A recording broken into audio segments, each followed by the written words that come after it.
J'étais en train de parler de tacle à Laura pour commencer cet épisode. C'est bien de préparer tes invités en leur disant on peut se tacler pendant l'épisode. Ça ouvre la porte. Ça fait plaisir, ça rassure. J'aime bien rassurer les personnes.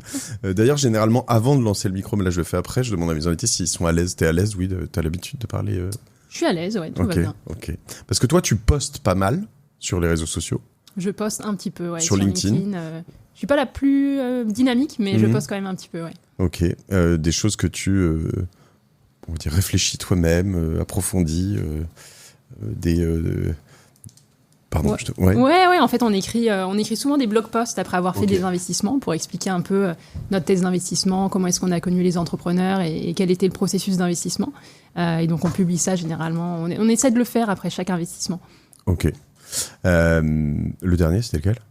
On a annoncé récemment l'investissement dans Swan, qui est basé à Paris, une société française qui fait des services de finance intégrée et donc qui permettent à des boîtes qui n'ont pas de licence financière d'intégrer des produits bancaires, des cartes bancaires, d'offrir des comptes bancaires à leurs clients.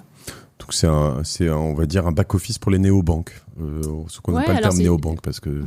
ouais. C'est super intéressant parce qu'effectivement, le type de client de Swan, initialement, c'était très des néobanques ou des sociétés dans les services financiers.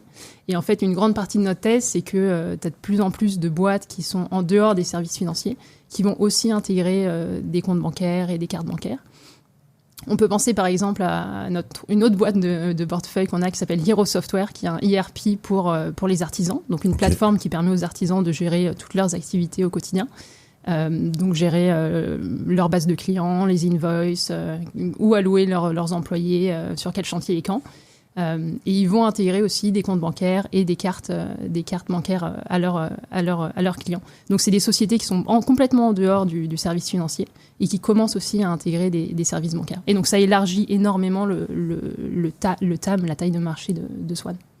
TAM, c'est Addressable Market, ouais, mais c'est quoi? Total Addressable Market. C'est ça, Total Addressable Market. Ouais. Ok. Laura Salès, je t'ai pas présenté. Toi, tu es investisseur, VC. C'est quoi le job title exactement d'ailleurs? Ouais, je dis beaucoup VC, mais c'est vrai que c'est peut-être pas très intelligible en français. Investisseur en capital risque, je pense que c'est vraiment le terme le plus juste. Chez Eight Roads, qui est pas si connu que ça en France, mais pourtant un très gros fonds en Angleterre et à l'international. Ouais, c'est ça. En fait, on a un fonds international. Donc, on a été fondé aux États-Unis il y a une 50aine d'années maintenant. Et après, on s'est étendu en Europe et en Asie. Donc, on a toujours ces bureaux-là dans les différentes géos. Et on gère un peu plus de 11 milliards de dollars aujourd'hui. Et on a la particularité de se concentrer uniquement sur ce qu'on appelle les scale-up. Donc, on peut considérer ça comme l'âge adolescent des sociétés. Qui est le moment où elles commencent à avoir un peu des revenus, des clients, elles ont un produit qui fonctionne. Mais elles n'ont pas encore un go-to-market qui est très scalable. Donc, c'est-à-dire qu'elles ont généralement quelques vendeurs, mais très peu. La vente est très peu structurée. Et on va venir les aider à structurer l'équipe de sales, structurer l'équipe de marketing et typiquement s'étendre à l'international. Donc, on investit quand elles sont au niveau local, que Paris, que France, par exemple. Et on vient les aider à aller s'étendre en Allemagne, en Angleterre, aux États-Unis. Donc, si je te reprends sur, finalement, Swan, qui est quand même, pour moi, pas un OG, mais c'est quand même une boîte qui traîne ses guêtres dans la tech depuis 10 ans peut-être quand même. C'est pas tout jeune, Swan. Un peu moins de 10 ans, mais je crois qu'ils ont levé leur tour de seed, c'était en 2021. Donc ça fait 4 ans. Ok, c'est si récent que ça. Très bien, j'ai l'impression qu'ils ont toujours été là. Ok, bravo, parce que ça... Et Swan, ils ont un gros concurrent aussi en France. Comment il s'appelle, tu vois pas il me semble, ou alors c'était... ils en ont plusieurs qui sont... Qui avaient été rachetés par la Société Générale. Ça te dit rien? Je l'ai plus. Je l'ai pas en tête non plus. Et en l'occurrence, d'accord, donc sur lequel vraiment la plupart des néobanques s'étaient basées, je pense qu'on. Ouais, alors ils en ont plusieurs. Ils ont Solaris, effectivement, qui était un peu la première génération en Allemagne. Ils ont Modular aussi. Il y en a quelques autres. Et Swan est arrivé après avec une infrastructure que nous on pense est un petit peu plus solide. Et complètement régulée par l'AMF. Et ils ont des très gros clients dans la finance, comme on le disait, mais en dehors de la finance. Et donc oui, non, mais en effet, parce que généralement, moi, quand je vois en tout cas du côté d'OVNI et des confrères qui sont plutôt dans notre taille, c'est-à-dire qui vont investir dans du plus early stage, quand tu me sors un nom, bah, évidemment, je le connais jamais puisque c'est un nom qui tout petit. C'est tout petit, quoi. Après, Swan, effectivement, c'était un des investissements peut-être dans la partie plus late de nous, ce qu'on fait. Donc, on va investir généralement de la série A à la série C. Okay. Et effectivement, Swan, c'était une extension de la série B qu'on a fait. Donc, on peut quasiment considérer ça comme une série C. Quand on a investi, ils avaient déjà un peu plus de 150 employés. Donc, on voit que la taille est quand même assez significative. Mais tu vois, principalement en France. Donc, encore une fois, là, pas du tout international. Et on vient les aider justement à aller s'étendre en Allemagne et d'aller s'étendre dans d'autres géos. Alors, c'est quoi la secret sauce pour s'étendre à l'international? Qu'est-ce que vous leur apportez là-dedans? Ouais, c'est une bonne question. Nous, on a toute une plateforme de venture partners qui sont des anciens opérationnels de boîtes qui ont bien marché et qui viennent aider nos C-level sur des sujets opérationnels. Donc, on va avoir des personnes qui sont uniquement focus sur le go-to-market outbound, par exemple, donc qui vont venir aider à créer cette équipe de sales pour contacter des entreprises en extérieur. On va avoir des personnes qui font uniquement le go-to-market inbound. On va avoir des personnes qui vont faire uniquement le recrutement. Donc, tu as besoin, par exemple, d'un CRO pour venir structurer les ventes au niveau international. On va venir t'aider à identifier quel type de profil tu peux rajouter dans ton équipe, à sélectionner les profils, faire passer les entretiens, etc. Donc ça, c'est un des premiers piliers, c'est cette équipe de venture partners-là qu'on a en interne. Et le deuxième pilier, c'est le fait qu'on est déjà international à Eight-Roads, puisqu'on a des équipes aux États-Unis, en Asie et en Europe, comme on le disait au début. Et du coup, on peut venir aider à faire des introductions sur les marchés à des partenaires potentiels ou à des clients potentiels. Alors moi, j'ai une thèse, je vais te demander, je vais voir si tu es d'accord quelque part avec moi, mais c'est que c'est pas général, mais c'est quand même très répandu en France, dans la tech. Commercialement, l'investissement est pas au niveau. Ce que je veux dire, c'est que donc j'ai toute une bande de potes, et à commencer par pas un pote, mais ma femme. Je partage ma vie avec une femme extraordinaire qui a fait 10 ans chez Meta et qui est depuis 5 ans chez LinkedIn. Et quand tu vois, alors déjà les salaires qu'ils ont tous, les investissements, mais alors limite pire, il y a Salesforce encore plus, tu vois, où en fait tu te dis mais l'investissement dans les sales, il est hallucinant et c'est hyper structuré, c'est quand moi je vais voir des gens que je connais bien, mais même que chez tu prends des Alan, des Swile, t'en as pas un qui gagne plus de, je dis pas de conneries, hein, je pense 120, 130, 150 000 euros par an, bonus inclus. Dans toutes les boîtes dont je te parle avant, c'est même pas leur fixe, tu vois. Et derrière, en revanche, chez Salesforce, il y en a qui te prennent du 300, 500, 1 million de bonus. Mais tu comprends pourquoi, hein, les mecs qui rapportent, ou les femmes, ils rapportent 50 millions, 60 millions. Je trouve qu'en France, on n'a pas cette culture. Et certains viennent te dire, oui, mais nous, on trouve pas ça juste par rapport au reste de la boîte. Mais bon, c'est des sales, mon ami, quoi. Ouais, je pense que tu as tout à fait raison et ça reflète la différence de marché entre les États-Unis et l'Europe, qu'on voit très bien dans nos sociétés qui font à la fois les deux. C'est-à-dire qu'en Europe, généralement, les ACV, c'est-à-dire le contrat moyen, est plus bas qu'aux États-Unis. Les cycles de vente sont plus longs en Europe qu'aux États-Unis. Et donc, forcément, quand tu regardes combien te coûte un sales par rapport à combien est-ce qu'il te rapporte en Europe, le ratio est un peu moins bon qu'aux États-Unis. Et donc, malheureusement, ça mène à des salaires qui sont plus bas en Europe. Mais j'aime bien ne pas rester du côté des cyniques. Et moi, je pense que le marché européen, il est en train de maturer de plus en plus. Et on voit que ça commence à converger un petit peu, dans le sens où les grosses boîtes du CAC 40, on en parlait tout à l'heure, et les grosses boîtes européennes commencent à réussir à acheter des produits tech avec des cycles de vente un petit peu plus courts. Et donc, je pense que ça va finir par converger. Moi, je pense qu'ils y arrivent. Mais ce que je veux dire, c'est qu'en face, faut avoir investi dans les bonnes personnes, tu vois. Enfin, en effet, toute proportion gardée, t'arrives à New York, tu prends le premier sales, il va te coûter 400 000 euros de fixe parce que c'est New York et que tout coûte cher là-bas. Mais à un moment, il faut quand même aussi en France. Moi, j'hallucine. Hein, je trouve que tu vois, ils font lire les rapports annuels, par exemple. Dès que t'as des clients, là, je vais même revenir longtemps en arrière. Facebook à l'époque, ça devait être 2009 quand ma femme est arrivée. Ils étaient 7, 8. Ils avaient ciblé les 100 premiers clients prioritaires en France. Et c'était pas forcément les 100 plus gros annonceurs. C'était les 100 qui correspondaient à leur marché adressable, justement, à ce qu'ils avaient fait à l'étranger, etc. En dehors de ça, ils ne parlaient à personne. Ils n'avaient pas le droit. Donc, si quelqu'un leur disait, oui, mais moi, je voudrais essayer, j'ai un budget de 2 millions, même si pour eux, 2 millions, c'était bien, ils disaient, bah ouais, super, t'appelles à Dublin. Et moi, je peux pas te parler. J'étais pas dans mon... Tu vois, ils sont super focus, c'est super radical. Et derrière, après, t'avances et puis tu vois que dans toutes ces grosses boîtes, ils vont lire ils vont lire les rapports annuels qui balancent sur les marchés, enfin dans toutes les boîtes cotées, et ils arrivent, ils connaissent les boîtes par cœur, mieux que les employés à l'intérieur, en fait, tu vois. C'est vraiment des machines, quoi. Et ils doivent remplir dans leur Salesforce ou peu importe, leur... comment on appelle ça, leur CRM, ils doivent remplir des tas de cases sur quelle est la croissance estimée, sur quel truc ils doivent grossir, sur quel machin. C'est des process beaucoup plus structurés. C'est hallucinant. Et je pense d'ailleurs c'est intéressant, nous en tant qu'investisseurs, on voit beaucoup d'outils en ce moment d'intelligence artificielle pour aider les vendeurs à vendre plus rapidement, plus efficacement.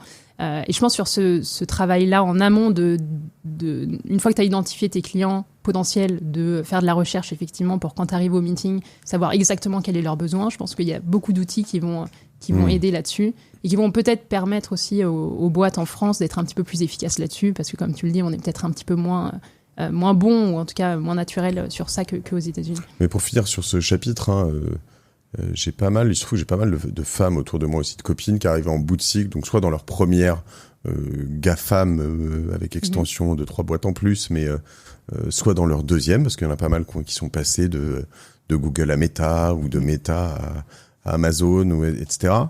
Et j'ai pas mal de femmes autour de moi qui sont là-dedans, et en fait, elles arrivent pas à retrouver un job après, parce qu'elles sont trop chères.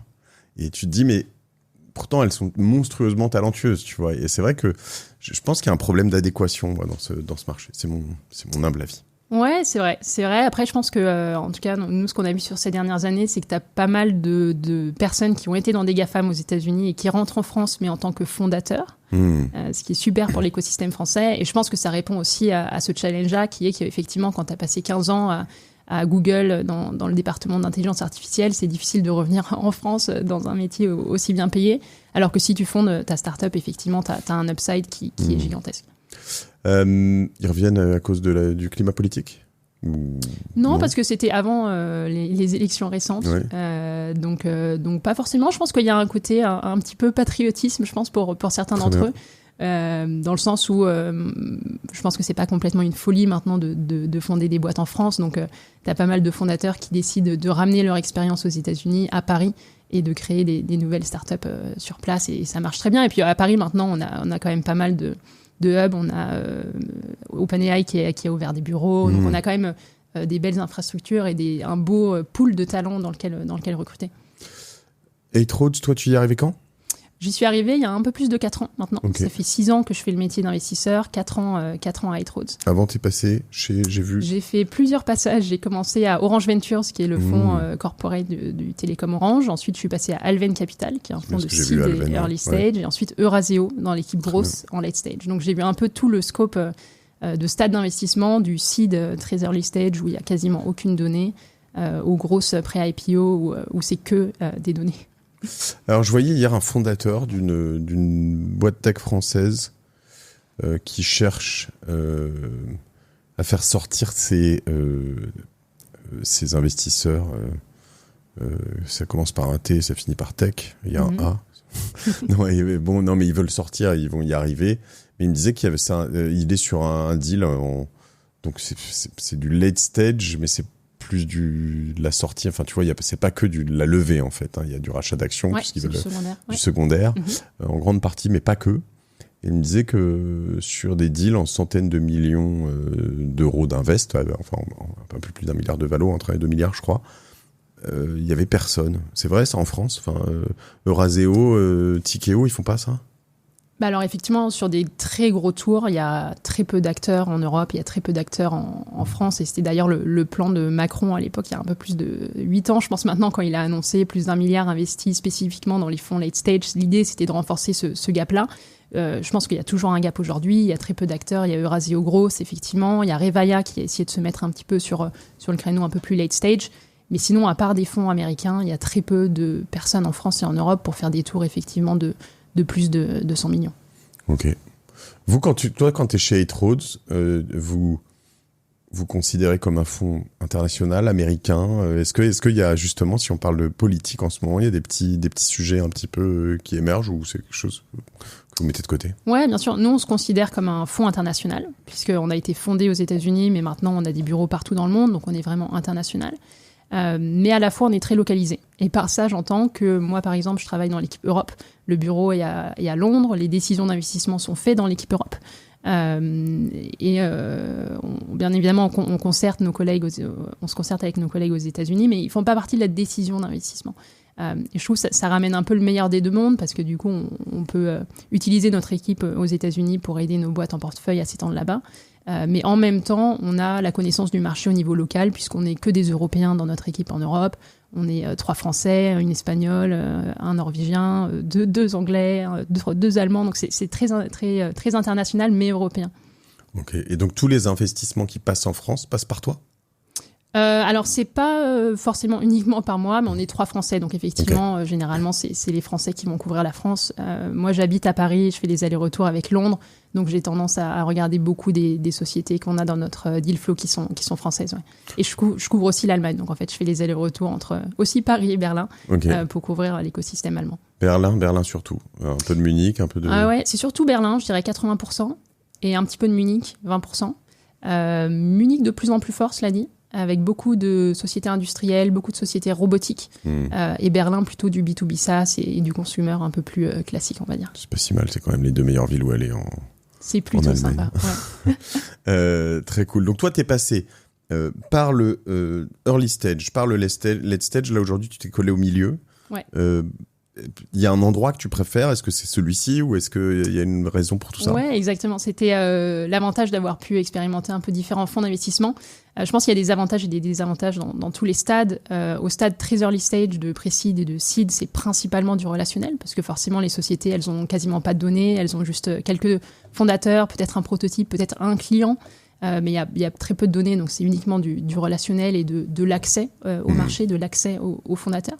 Et les sujets post-investissement en seed et en pré-seed, ça va être beaucoup du product market fit.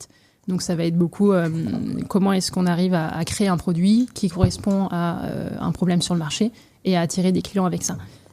Et à l'inverse, quand on va sur du très late stage, de la série C au pré-IPO, il y a énormément de données. C'est des sociétés qui ont 6, 7, 8 ans d'existence, qui ont 10, 20, 30 millions de revenus. Et donc là, ça va être peut-être que 20% de relationnel et 80% d'analytique. Et moi, ça me correspondait bien de plutôt avoir un ratio 50-50%.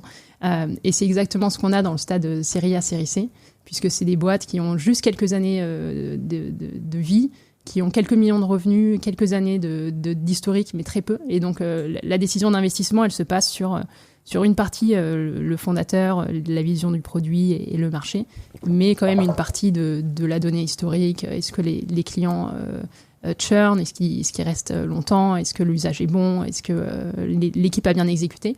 Et j'aime bien ce 50%. Merci Laura, parce que tu viens de me faire comprendre pourquoi j'aimais tant le early stage. Parce que je crois que moi, mon point fort, en tout cas, ou notre point fort, mais c'est vrai, c'est quand même souvent le guts, quoi. Et tu vois, comprendre l'équipe, voir leur envie, le sentir. Évidemment, tu te plantes d'ailleurs, même en late stage. Tu te plantes moins en late stage, évidemment. Normalement, plus t'avances, moins tu te plantes. C'est un peu l'idée quand même aussi. Ouais. Je pense que quand tu commences à avoir 50 ou 100 millions de revenus, effectivement, t'as beaucoup de choses qui sont dérisquées dans la boîte. Nous, au stade où on investit à Eight-Roads, de la série A à la série C, il y a quand même pas mal de gut feeling, comme tu le disais, parce que t'as quand même beaucoup de choses en termes de marché qui sont pas vraiment résolues. Et passer de 5 millions de revenus à plus de 100 millions, il y a quand même une grosse étape qui est souvent très difficile à franchir. C'est vrai. J'étais en train de me poser la question, est-ce que c'est plus dur que de passer de 0 à 5 ? Je sais pas. Tout est difficile. Toutes les étapes sont difficiles, ouais, effectivement. Mais après, on peut se reposer un petit peu sur est-ce que la boîte a déjà bien grossi sur les 2 dernières années et quels sont les indicateurs financiers.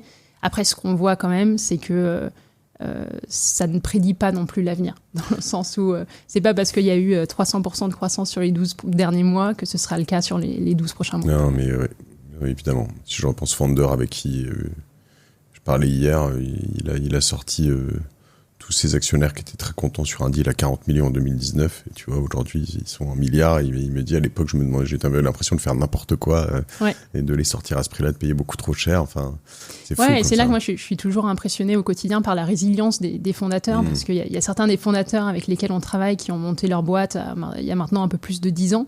Et la résilience qu'il faut avoir pour passer d'année en année, passer les cycles de financement où effectivement une année on va pouvoir lever à une valo super élevé. Et puis finalement, l'année d'après, le marché est beaucoup plus difficile, la valo s'effondre, on n'arrive pas à exciter nos investisseurs des premières années, on a plus de churn et continuer à être là et à faire avancer la boîte sur des dizaines d'années, je trouve que ça demande extrêmement de résilience. Je me permets, moi je pense que c'est un des épisodes que j'ai enregistré hier. Philippe Brassac, le patron du Crédit Agricole, avec qui j'ai enregistré hier dans ce studio.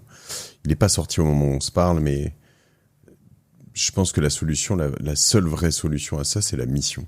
Il me dit, nous on y allait assez tardivement, lui il a fait 42 ans qu'il est au Crédit Agricole, tu vois. Mais en fait, quand tu remplis ta mission, finalement... ces valos, ces trucs, enfin, évidemment, ça peut te stresser, mais tu t'en fous, en fait. Tant que tu remplis ta mission, que tu avances, Stan Niox-Château, que j'ai reçu sur Génération des Turcelles, en fait, quand il revient, qu'il retourne voir ses clients et que tu le sens vraiment, mais tellement impliqué là-dedans, finalement, tu te dis, si un jour il est valo 4 milliards et le lendemain 8 et sur le lendemain 2, enfin, tu vois, c'est pas exactement... Après, dans les stades early stage, tu as quand même des hauts et des bas qui sont aussi liés à tes clients et tu vas avoir des grosses périodes de churn et ça, c'est un petit peu plus difficile parfois à garder le cap sur une seule mission claire à ce moment-là. Tout à fait. Tout à l'heure, tu m'as parlé d'industriel à Munich, de plus SaaS B2B à Berlin, de peut-être d'autres choses. Vous avez quand même une thèse, il faut que ce soit très tech, il faut que ce soit très... vous pouvez rentrer dans quelque chose qui est plus... vous faites de la biotech, vous êtes très large dans l'approche. Ouais, alors nous, à Ethos, on fait tout secteur. Donc, on va faire beaucoup de fintech, qui est un sujet sur lequel moi, je passe beaucoup de temps. On a mentionné Swan, mais on a aussi fait Spendesk, par exemple, en spend management en France. On avait fait Compte Nickel à l'époque, on parlait des néobanques tout à l'heure. Donc, on fait beaucoup de fintech. Et après, le deuxième gros segment qu'on fait, c'est tout ce qui va être B2B SaaS, B2B Tools, en particulier pour les grosses entreprises. Donc, on peut penser, par exemple, à Neo4j, qui est une database dans laquelle on a investi, qui a annoncé d'avoir passé plus de 200 millions de revenus là récemment. Et après, on fait aussi, effectivement, du consumer. On a investi dans Treatwell, par exemple. Okay. Et on fait un petit peu de santé. Mais de la santé, quand c'est une plateforme ou de la tech. Effectivement, on va faire peu de biotech. Okay. On peut penser, par exemple, à Okin, qui est une plateforme d'intelligence artificielle dans la recherche pharmaceutique. Thomas Clausel, épisode exceptionnel. J'adore ce type-là. Ouais. Donc, on fait effectivement tout secteur. Après, on a des thèses un petit peu plus spécifiques. Par exemple, on passe beaucoup de temps à regarder des verticales B2B SaaS. Okay. Donc, ça veut dire des outils qui vont venir répondre à une industrie particulière. On parlait tout à l'heure de Hero Software. Hero Software, c'est une plateforme pour les artisans en particulier. Donc, ça va être les plombiers, ça va être les peintres, ceux qui vont venir poser les panneaux solaires sur les toits, etc. Okay. Et c'est uniquement une plateforme pour leur permettre de gérer leur quotidien. Donc, on a fait ça avec Hero Software. On a aussi fait ça avec les organisateurs d'événements, donc dans l'événementiel.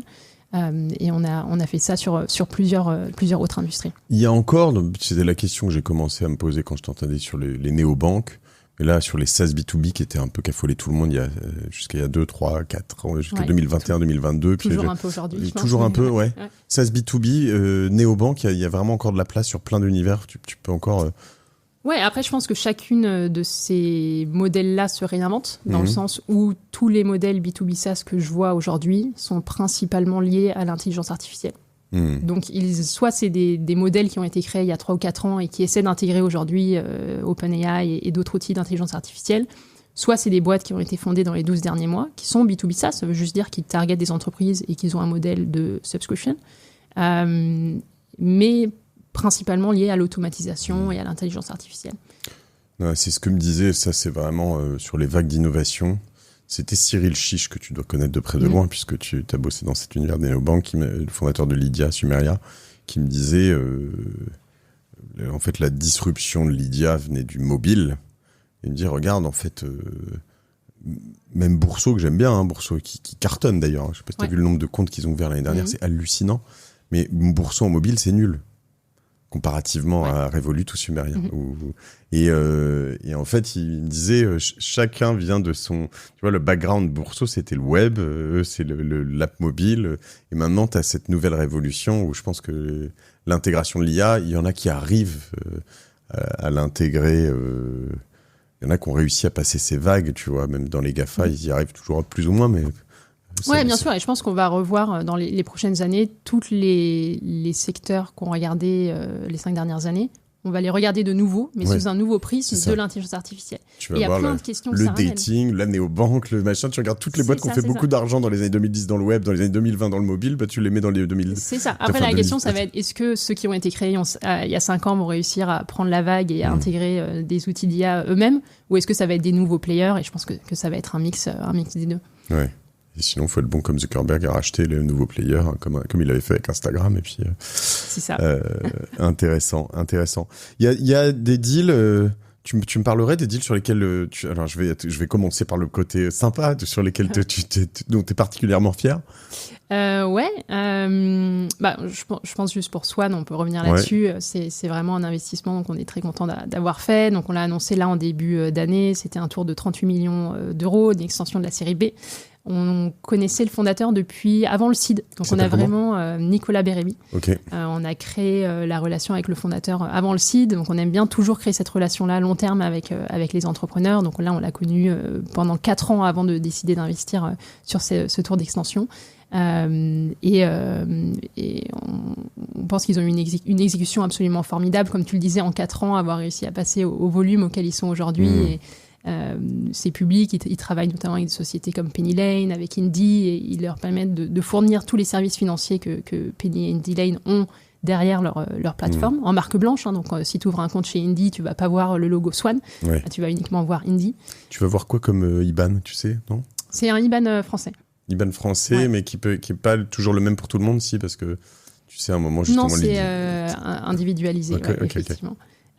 Et donc ils ont la licence avec l'AMF et c'est un marché qui est bien évidemment extrêmement régulé et ça demande extrêmement de rigueur au sein de l'équipe pour pouvoir être au pied avec la réglementation. Et Laura, c'est un marché qui peut s'internationaliser, parce que j'ai la difficulté là-dessus, c'est que j'en parlais justement avec Brassac hier.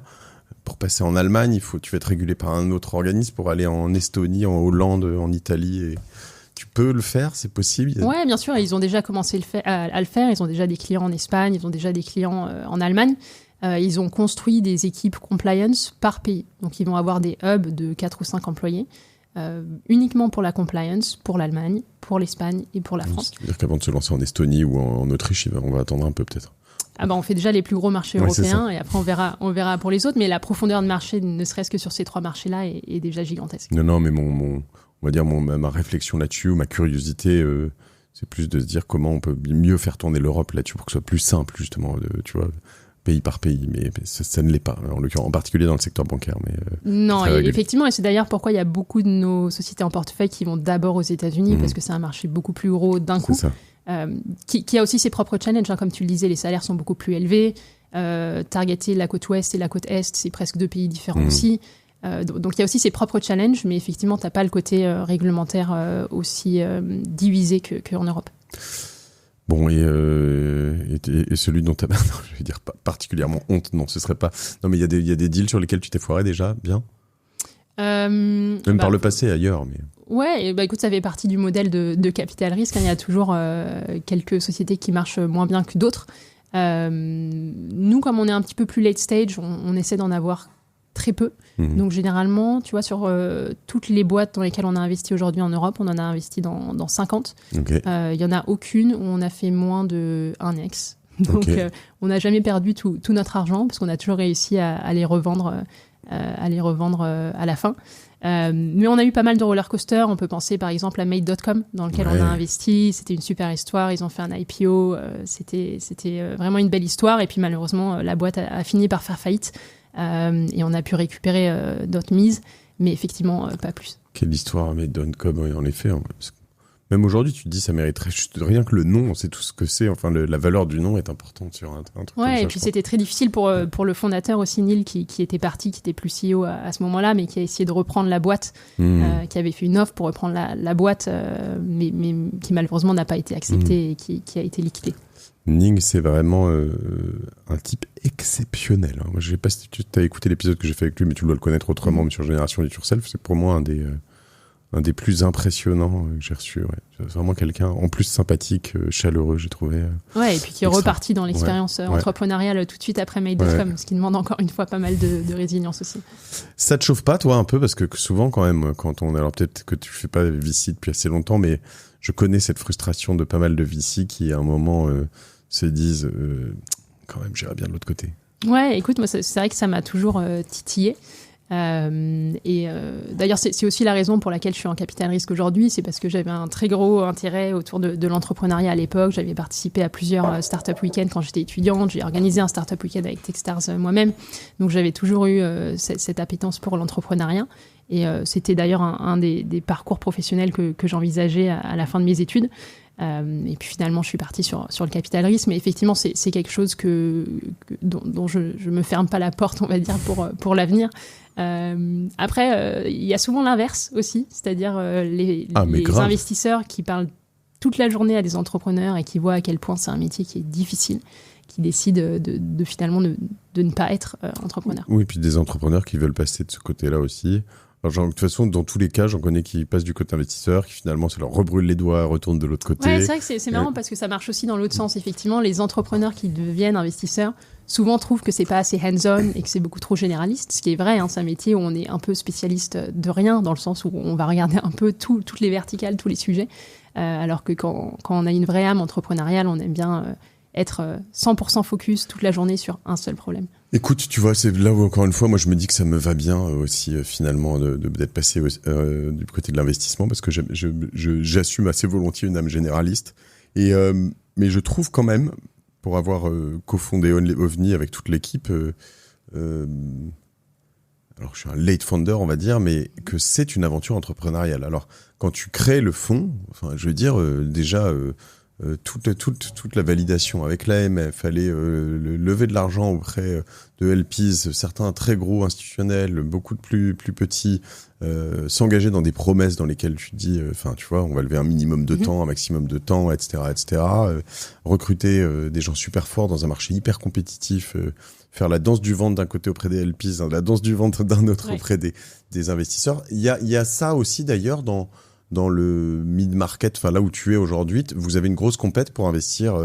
Vos term sheets, vous êtes en concurrence avec beaucoup d'autres à chaque fois. Ouais, bien sûr, ça reste extrêmement compétitif et de plus en plus. Et je réfléchissais à ce que tu viens de dire. Je pense que c'est pas forcément lié à des nouveaux fonds.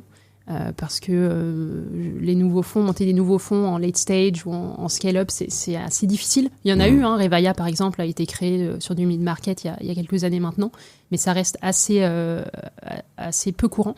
Donc on voit beaucoup de concurrence, mais beaucoup de concurrence de fonds qui existaient déjà auparavant, beaucoup de concurrence de fonds américains, beaucoup de concurrence de fonds anglais. Et du coup on essaie de trouver des techniques pour se parer un petit peu à ça. Et il y a des techniques d'amener de la valeur ajoutée supplémentaire dès les premiers contacts avec les fondateurs. Et c'est pour ça qu'on voit de plus en plus de fonds d'investissement passer des dizaines et des dizaines d'appels avec ce qu'on appelle des experts, qui sont des personnes qu'on paie pour leur parler, leur poser des questions sur le marché. Et avant même de parler à l'entrepreneur, on lui envoie un résumé de nos findings sur le marché, sur le produit, de ce qu'on pense qu'il pourrait améliorer sur son produit, pour améliorer la rétention de leurs clients, etc. Donc on fait maintenant tout un travail en amont avant même d'avoir rencontré les fondateurs. Excellent. Et du coup, c'est un peu une course, effectivement, entre les VC pour tous avoir cette valeur ajoutée dès les premiers contacts. Ouais, et tu peux avoir chacun la sienne, quoi. C'est vrai que je pense que le pari d'Arnaud et d'Augustin avec moi était plus d'étendre un réseau et de la visibilité sur quelque chose. Il y en a qui vont être très, très experts. Je sais pas, je prends le Galion, par exemple, avec pareil, un certain nombre d'entrepreneurs dans plein d'univers qui eux-mêmes ont plein de clients, etc. Donc, t'as chacun a son unfair advantage. Je pense qu'il y a deux types d'unfair advantage. T'as celui de la valeur ajoutée, effectivement, que tu mentionnes, qui est, par exemple, nous, le fait d'être international et le fait d'être spécialisé sur les scale-up. Et après, t'as un unfair advantage qui est celui de l'accès au marché. Et ça, c'est pour ça qu'il y a de plus en plus d'investisseurs qui parlent d'implémenter des outils d'intelligence artificielle pour identifier le plus tôt possible les profils qui vont potentiellement monter des boîtes intéressantes et les contacter quand ils sont même pas partis de leur boîte. Ils savent même pas qu'ils vont monter une boîte, c'est ça qui est très bon. Un Français, par exemple, qui bosse à OpenAI et qui a monté une boîte avant, mais maintenant il est à OpenAI. Les fonds le contactent avant même qu'il soit parti aujourd'hui. Ouais. Ça, c'est une différenciation d'accès. C'est vrai. Alors, dans un autre registre, il y a des gens avec qui je bosse sur un fonds de fonds, tu vois, qui est Michael Benabou, peut-être, cofondateur de VP. Ouais. Ils ont monté un fonds de fonds avec un de ses associés et Clément Lamorine-Linery. Et ils peuvent investir dans des très gros fonds américains dans lesquels tu peux pas investir. Et donc, je bosse avec eux pour les aider, si ça intéresse des gens qui nous écoutent, si ça t'intéresse, voilà. Et en fait, eux, un des trucs qu'ils font aussi, c'est qu'ils cherchent dans les gros fonds les gérants stars en voyant quand est-ce qu'ils vont aller créer eux-mêmes leur fonds pour être le premier souscripteur, tu vois. Donc c'est exactement la même chose finalement. Ouais. C'est ce qu'on fait, mais à l'échelle des fonds d'investissement. C'est drôle, c'est drôle. Ça, exactement. Comme quoi tu vas chercher des people plus. Très bien, c'est vrai que c'est. Et aujourd'hui tu vois des gros mouvements. Alors c'est peut-être pas non plus toi non plus une OG non plus de cet univers, mais des gros changements au-delà de l'IA ou dans l'IA, des choses qui te font halluciner. Beaucoup sur la compétition, justement. Je trouve que c'est extrêmement polarisé aujourd'hui, même sur la série A, la série B et la série C, dans le sens où on va voir des sociétés partir pour lever leur série B qui vont avoir 5 term sheets en moins d'une semaine parfois, alors qu'on est sur des stades d'investissement où, comme on le disait tout à l'heure, il y a beaucoup de choses à regarder, beaucoup de données, beaucoup d'historiques, mais des fonds qui vont réussir à se positionner en moins de 1 ou 2 semaines. Et beaucoup d'autres boîtes, par ailleurs, qui vont avoir des bons revenus, une belle croissance, mais qui ne font pas forcément partie de ce que certains considèrent le tier 1 of tier 1, on va dire, et qui ont vraiment du mal à lever. Et ça m'étonne beaucoup, cette polarisation du marché qui est de plus en plus présente. Parce que tu parlais de compétition, et il y a vraiment des deals où on voit en une semaine recevoir 10 term sheets. Et tu crois que dans les tier 2, tier 3, finalement, il y a peut-être quand même des pépites que les gens voient pas, ou probablement d'ailleurs. Mais... Ouais, bien sûr. Je pense qu'aujourd'hui, on regarde tous beaucoup l'intelligence artificielle et tout ce qui touche de près ou de loin à l'intelligence artificielle. Mais il y a d'autres boîtes qui font pas du tout ça et qui sont quand même très, très intéressantes aujourd'hui. On parlait tout à l'heure des outils verticalisés. Je pense que leur corps de métier, c'est pas de faire de l'IA, parce qu'elles targetent des marchés qui, jusqu'à présent, ont eu aucun outil de software. Donc, tu vois, on parlait de la construction. Aujourd'hui, leur problématique, c'est pas d'avoir OpenAI accessible au bout des doigts, c'est plutôt de pouvoir gérer la communication en interne sur les chantiers, etc. Donc, c'est des problèmes qui sont un peu éloignés de l'intelligence artificielle, donc un peu éloignés de toute cette hotness, on va dire, du marché, qui sont un peu moins compétitifs, mais qui peuvent quand même être très intéressants. C'est vrai qu'il y a là-dessus, moi j'y crois assez fort. Après, faut trouver les bonnes niches et les endroits. Mais il y en a dans tous les domaines. Après, tu les vois, je sais pas. Ça va. Après, nous, on pensait qu'il était encore possible de trouver des hidden gems, de trouver des boîtes un petit peu cachées que personne ne regarde en Europe. Et je pense que notre apprentissage sur ces dernières années, c'est que c'est plus vraiment possible. Oui. Il y a toujours d'autres fonds qui regardent les mêmes sociétés que celles qu'on regarde. Et tant mieux d'ailleurs, j'ai envie de dire, parce que c'est aussi dans l'intérêt des fondateurs de pouvoir benchmarker et comparer différentes offres de fonds d'investissement. Alors c'est intéressant, moi je suis dans un club qui s'appelle le Bootstrap Club, je sais pas si tu as déjà entendu parler de ce club, donc c'est des bootstrappers, c'est que des gens qui ont pour la plupart jamais levé, et qui font quand même souvent pour certains des beaux chiffres et des choses comme ça. Et j'ai pas tant l'impression qu'ils se font draguer. C'est peut-être que là tu vas trouver des hidden gems, comme tu dis, dans le Bootstrap. Alors effectivement, les boîtes Bootstrap, c'est encore une autre catégorie, je pense, parce que ça, c'est souvent complètement en dehors de nos radars. Ouais. Nous, une manière très simple d'identifier les sociétés potentielles dans lesquelles on peut investir, c'est effectivement de regarder toutes les boîtes en Europe qui ont levé un précide et ainsi. Oui, c'est ça. Et ça fait déjà beaucoup, en fait. Il y en a déjà énormément. Mais effectivement, si c'est une boîte qui a jamais levé de l'argent, ça va être un petit peu plus dur de l'identifier. Alors, on regarde beaucoup la croissance des employés, qui est généralement une donnée qui est publique, mais ça va être plus difficile, effectivement, de faire le tri. Et donc, à moins que l'entrepreneur lui-même lève la main et dise « on veut lever », généralement, c'est un peu en dehors des radars, effectivement. Parce que pourtant, il y a quand tu regardes leur parcours de l'intérieur, t'en as, en fait, je pense que là-dessus, il y a peut-être un nouveau vivier. Je sais pas, c'est pas si simple, faut les spotter, et voilà, parce que souvent, ils sont pas de données publiques, ils ont très peu de choses, mais tu vois, je prends... je l'ai plus son nom. Comment il s'appelle ça va pas me revenir. Ça va me revenir bientôt, juste après. Mais quelqu'un avec qui j'ai enregistré en plus, que j'aime beaucoup, mais qui lui a fait du secondaire à un moment, parce qu'il y a des moments, ils ont besoin de cash out quand même. Tu vois, ils ont des boîtes qui valent... Guillaume Moubèche. Tu vois, Guillaume Houbèche, non, ça te parle pas. Non. Guillaume, à un moment, ils ont fait du secondaire sur une valo qui devait être à 100 millions ou quelque chose comme ça, finalement. Et donc, t'arrives quand même sur des boîtes assez conséquentes qui sont en pleine croissance, qui font toujours de la croissance, etc., etc. Donc, en effet, il y a des choses à faire, je pense. Ouais. Et puis nous, on fait très souvent du secondaire, d'ailleurs. Sur les tours, au-delà de la série B, je dirais, c'est quelque chose qui est très courant, effectivement, de faire du secondaire. Pour les fondeurs et puis aussi pour le reste de la cap table, effectivement. Je cherche le nom de sa boîte parce que ils vont m'en vouloir. Lemlist, ça te parle pas? Ouais. Si. C'est d'ailleurs gros aux US et voilà. Comment on rentre dans 8 Roads si je veux investir? Ça passe par où? Comment? Il y a des tickets minimums? Il y a des périodes? Ouais, c'est une bonne question. Alors, jusqu'à présent, on a la particularité d'avoir un seul LP, qui est Fidelity, qui est un énorme asset manager aux États-Unis. Donc, on n'a pas d'autres LP. Donc, c'est-à-dire, si toi, aujourd'hui, tu veux rentrer et mettre un ticket, c'est pas possible. Après, rien n'exclut, effectivement, que dans le futur, on ouvrira notre base d'LP à des extérieurs. Mais c'est vrai que pour l'instant, on a plutôt profité de cette relation privilégiée qu'on a avec Fidelity, qui est un des plus gros fonds de gestion dans le monde et donc qui a les poches assez profondes pour réinvestir chez nous. Et ça veut dire que vous êtes le fonds de Fidelity ou pas exactement? C'est un fonds indépendant. Enfin, je veux dire, vous faites ce que vous voulez, vous avez quand même votre carry de vos fees, c'est comme un fonds normal? Ouais, exactement. C'est comme un fonds normal, on est complètement indépendant, nos décisions d'investissement sont uniquement faites en interne, on cherche pas du tout à avoir des décisions, des investissements stratégiques pour Fidelity, on investit dans des boîtes qui sont concurrentes à d'autres boîtes en portefeuille de Fidelity. Heureusement d'ailleurs, parce qu'il y en a énormément. Mais voilà, on peut penser vraiment à nous comme un fonds structuré comme n'importe quel autre fonds d'investissement, mais on a un seul LP, effectivement. Il y a des critères non négociables dans lesquels qui te font investir dans quelque chose ou pas investir d'ailleurs? Ouais, nous, ce qu'on regarde principalement, ça va être... en termes de données, ça va vraiment être l'usage. C'est-à-dire le plus important pour nous, c'est qu'on veut voir que le produit amène un usage qui est récurrent, répétitif et que les clients ne churnent pas. Et du coup, un des indicateurs qu'on préfère regarder, je pense, c'est le NRR, qui est le Net Revenue Retention, qui va venir regarder à quel point est-ce que tu arrives à retenir ton revenu sur le long terme, en prenant en compte aussi les upsells. Donc, à quel point est-ce que tu arrives à vendre plus aux clients que tu as déjà actuellement. Et sur des boîtes qui vendent à des entreprises, à des grands comptes, par exemple, on adore voir des NRR qui sont à 120% à la première année, par exemple.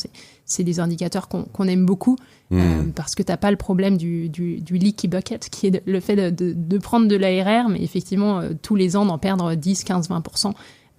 C'est-à-dire que tu dépenses en sales pour au final perdre une partie de cette ARR chaque année. Et puis j'allais dire, au-delà du chiffre, nous, ce qu'on cherche, c'est d'avoir que toutes nos boîtes deviennent une pièce d'infrastructure primordiale de leur industrie. Donc on parlait de Swan par exemple. Swan dans Indy est utilisé tous les jours. Donc ça devient vraiment une pièce principale de l'utilisation de Indy. Pareil pour Hero Software, les ERP pour les artisans, ça devient la pièce centrale de leur activité tous les jours. Puisque tu te réveilles le matin, tu regardes où sont tes employés, quelles sont tes ressources, quels sont tes projets, quels sont tes clients. Donc là encore, c'est vraiment tous les jours. Et ça, c'est vraiment quelque chose qu'on aime bien, c'est investir dans ces plaies d'infrastructures de marché. Trop bien. Il y a des choses qui sont des gros bloqueurs, des choses sur lesquelles qui te font fuir particulièrement? Ouais, c'est une bonne question. L'inverse de ce que je viens de dire. Mais je pense au-delà de ça, c'est intéressant parce que même sur des sujets de série B et série C, je pense que l'équipe fondatrice reste quand même primordiale dans la décision d'investissement. Dans le sens où si on a du mal avec le fondateur ou si on a du mal avec l'équipe de manière plus large, on va avoir du mal à se positionner. Et nous, ce qu'on cherche dans les fondateurs, généralement, c'est plusieurs choses. On cherche, bien sûr, c'est assez classique, quelqu'un qui est assez visionnaire, c'est-à-dire qui a le produit aujourd'hui, mais qui sait où est-ce qu'il veut l'amener dans 5-10 ans, qui est résilient, comme on le disait tout à l'heure, mais qui est aussi humble et capable de prendre le feedback, c'est-à-dire qu'on peut discuter avec lui et avoir des sujets parfois difficiles, mais honnêtes sur la direction de la boîte, et qui est capable de prendre le feedback. Et si les fondateurs un peu rentrent dans ces 3 critères-là, nous, on est complètement motivés à regarder tout le reste, mais effectivement, si on sent que c'est un gros bloqueur sur un de ces 3 points-là, on va avoir un petit peu du mal à avancer. L'humilité, ça peut être difficile par moment, d'être fort, visionnaire, sûr de soi et humble. Tu vois, la frontière peut être mince par moment. Super intéressante. Comment est-ce que tu te projettes dans tout ça, toi? Tu veux rester en France? Tu veux partir à l'étranger? Tu veux aller voir les US, l'Asie ou... Parce que les cartes sont ouvertes quand même dans un groupe comme Elite Road. Ouais, c'est vrai. Alors moi, j'ai commencé, comme on le disait tout à l'heure, dans des fonds français, en France, à Paris. Ensuite, j'ai bougé à Londres, j'ai déménagé à Londres. Donc, je suis passée dans un cadre beaucoup plus international, une équipe internationale qui investit à travers l'Europe, mais on fait aussi des séminaires avec nos collègues dans les autres pays. Ce que j'ai toujours trouvé super intéressant, d'ailleurs, par exemple, on parlait avec notre équipe en Inde qui regarde beaucoup des sujets fintech consumer, alors qu'en Europe, on regarde peu de sujets fintech-consumer. Donc, c'est toujours assez intéressant de voir ces différences-là. Donc, aujourd'hui, je trouve que c'est assez intéressant d'être dans cette structure-là qui est déjà internationale. Et en même temps, de pouvoir couvrir les marchés que moi, je connais, qui sont le marché français, dans lequel j'ai toujours été, et le marché allemand, sur lequel ça fait plus de 6 ans maintenant que je suis focus. Et puis, par ailleurs, je trouve que c'est assez intéressant en capital risque de rester dans le long terme, parce que... les cycles sont juste extrêmement longs. Le cycle de feedback est juste extrêmement long parce que tu investis dans une boîte et puis ça met peut-être 5 ou 6 ans à savoir si l'investissement était bon ou pas. Et toute la partie qui se passe après la term sheet et après l'investissement est aussi extrêmement intéressant. Par exemple, moi, je suis sur plusieurs boards de boîtes en tant que board observer. Et donc, j'aide ces sociétés-là, par exemple, à s'étendre à l'international ou à implémenter un peu les best practices pour le stade auquel elles sont. Et c'est super intéressant de pouvoir intervenir sur ces sujets-là. Et si tu pars au bout de 2 ans en étant dans un fonds, tu loupes un peu toute cette partie-là qui fait partie intégrante du job d'investisseur. J'imagine sur certains. Là, tu vois, quand tu m'as dit ça, c'est marrant parce qu'il est polymorphe aussi, ce job. C'est-à-dire que je me souviens, moi, de PKM qui me disait, moi, je me mets dans le coffre de la voiture et puis en tant qu'investisseur, et puis je ressors que si on me toque, tu vois. Mais sinon, je considère, lui, en tant qu'entrepreneur, il considère que l'investisseur, il était là pour apporter de l'argent et rien de plus, tu vois. Ouais, c'est marrant, ça dépend un petit peu des entrepreneurs. Ça nous arrive que certains entrepreneurs disent ça, mais ça reste assez rare, je dirais. Dans la plupart des cas, ils essaient quand même d'avoir de l'aide, que ce soit de l'aide sur les recrutements, que ce soit de l'aide sur l'international ou bien évidemment le plus important des intros à des clients potentiels. C'est toujours quelque chose qui est très demandé par les fondateurs. T'aurais fait quoi si t'avais pas été investisseur? Tu sais? Ouais, je pense que je serais restée dans le monde de l'entrepreneuriat. Je pense que j'aurais peut-être été plutôt dans des structures d'accélération. On peut penser par exemple à Entrepreneur First, qui a un bureau en France. J'ai enregistré avec l'ADG. Ouais, je trouve que c'est vraiment des modèles qui sont super intéressants et qui restent un peu proches du VC en quelque sorte, parce que ils sélectionnent les talents qui rentrent dans l'accélérateur, et donc dans ce sens-là, c'est aussi un peu de la sélection sur le potentiel de futures boîtes. Donc je pense que j'aurais soit fait ça, soit peut-être lancé ma propre boîte, peut-être. Mais c'est plus facile à dire qu'à faire. Mais je pense que du YC, Entrepreneur First, dans une certaine mesure aussi, a beaucoup d'apports. Moi, pour avoir été... alors maintenant, il y a plus de littérature sur l'entrepreneuriat, mais pour m'être lancé à 25 ans... il y a quand même 1 million d'erreurs que j'ai faites que je pense qu'on ne ferait plus maintenant, tu vois. Si t'es un peu bien câblé, bien accompagné, on peut t'accélérer quand même sur beaucoup de choses, quoi. Ouais, c'est sûr qu'il y a beaucoup plus de structures d'accompagnement. Après, je pense qu'il y a toujours des erreurs que tu peux faire aujourd'hui qui n'existaient pas avant. Je pense par exemple à toutes les erreurs que tu peux faire au sujet de l'intelligence artificielle. Et je pense que tu peux faire des nouvelles erreurs aujourd'hui. Tout à fait. C'est trop facile sinon. S'il y avait eu un conseil que tu aurais aimé recevoir plus tôt, t'as une idée qui te vient? Ouais, il y a un conseil que j'ai reçu que j'aime bien, qui, je pense, est peut-être un petit peu particulier. C'est toujours under-promise et over-achieve. Et ça marche forcément ensemble, parce que si tu fais que under-promise, ça marche pas du tout. Mais je trouve que quand tu commences, tu as toujours tendance à vouloir dire, bien sûr, je le fais demain, je le fais le plus vite possible. Et si tu le fais après-demain, en fait, c'est complètement fine. Mais du coup, tu vas donner l'impression d'avoir pas respecté ta promesse. Et du coup, je trouve que c'est toujours intéressant de under-promise, de dire je le fais, je reviens vers toi, par exemple, à un fondateur d'ici 4 jours, et finalement de revenir d'ici 24 heures. Oui. C'est un petit truc, mais je trouve que ça je fait quand même pense la que c'est un différence. énorme truc. Vous m'excuserez ou pas, d'ailleurs, vous avez le droit, mais ma remarque totalement sexiste qui va suivre, mais tu la vois venir, qui est un truc très spécifique aux femmes, je pense, mais moi que j'apprécie énormément, c'est que parce que en tout cas dans notre société occidentale ou en France ou dans les hommes que je connais, c'est peut-être que chez moi, mais ça overpromise souvent et ça underachieve un peu, tu vois. Enfin, pour moi, c'est un caractère.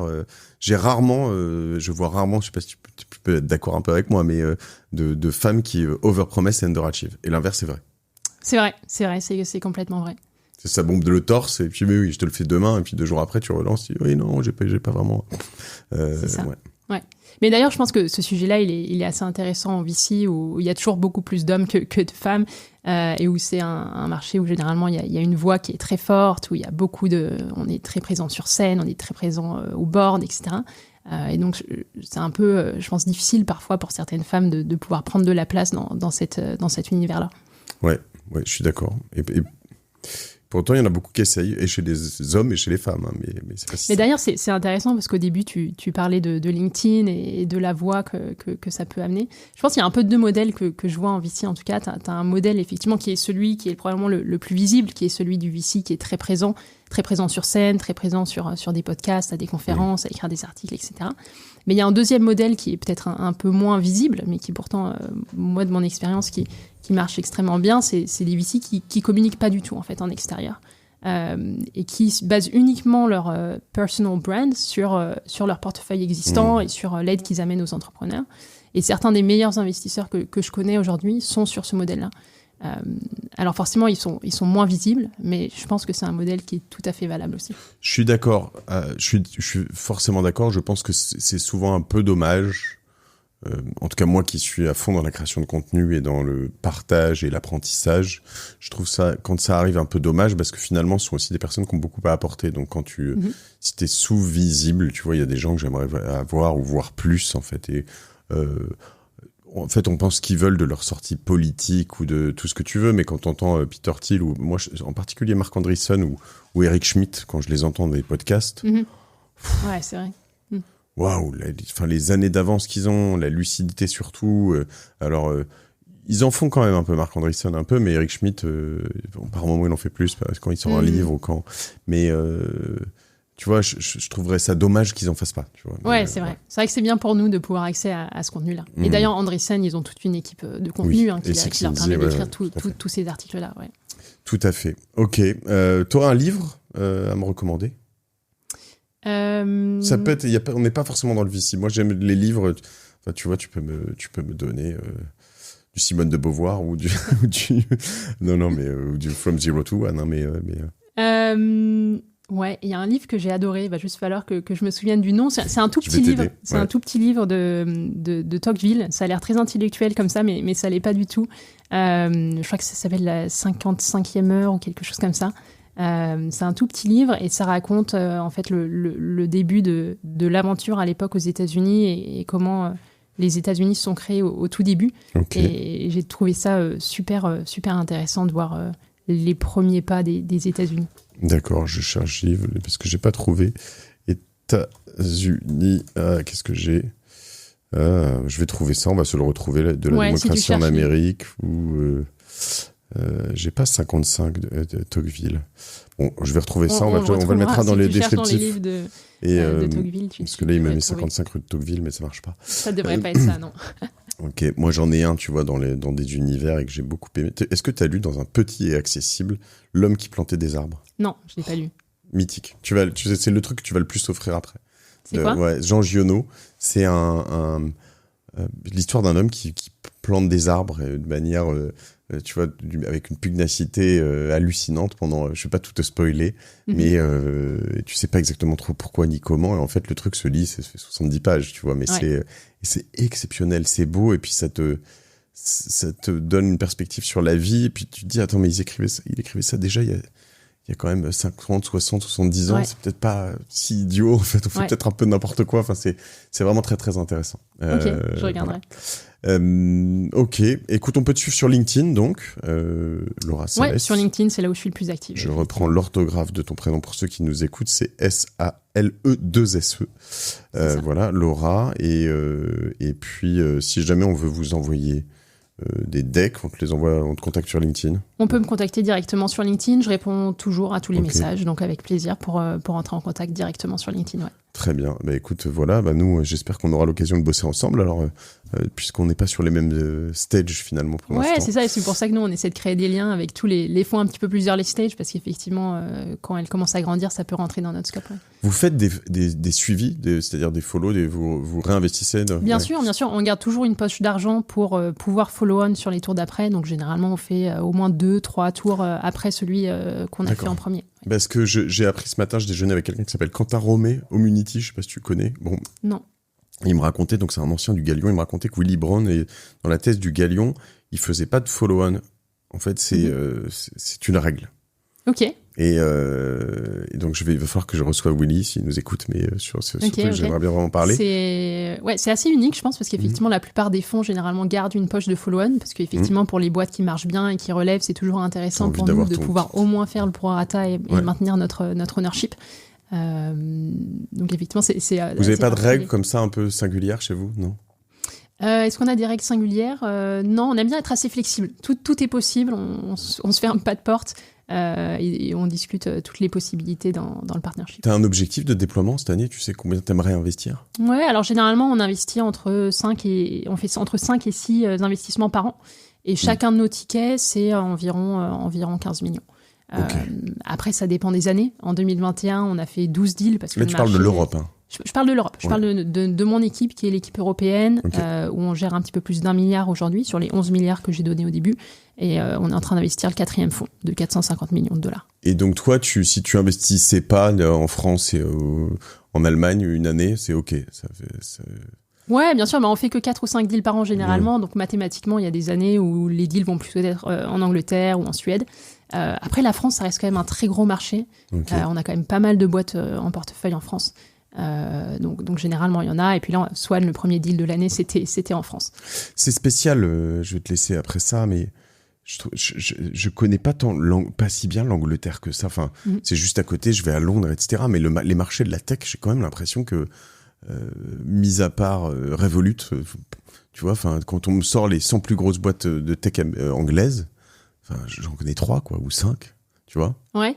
Il y en a pas mal en vrai. Il y en a pas mal. Ah, mais je dis pas qu'il y en a dans pas. Notre deal flow, je pense que c'est bien quand même peut-être 60% aujourd'hui Angleterre. Donc on voit quand même beaucoup de sujets sur ça. Non, mais je dis pas qu'il y en a pas. Je dis juste qu'elles restent en Angleterre, elles vont aux États-Unis, mais elles franchissent pas la Manche en fait. Effectivement. Ça revient à ce qu'on disait tout à l'heure. C'est effectivement, surtout quand tu es en Angleterre et que tu as déjà cette culture anglophone, c'est beaucoup plus facile de s'étendre aux États-Unis que plutôt qu'aller en Espagne, quoi, effectivement.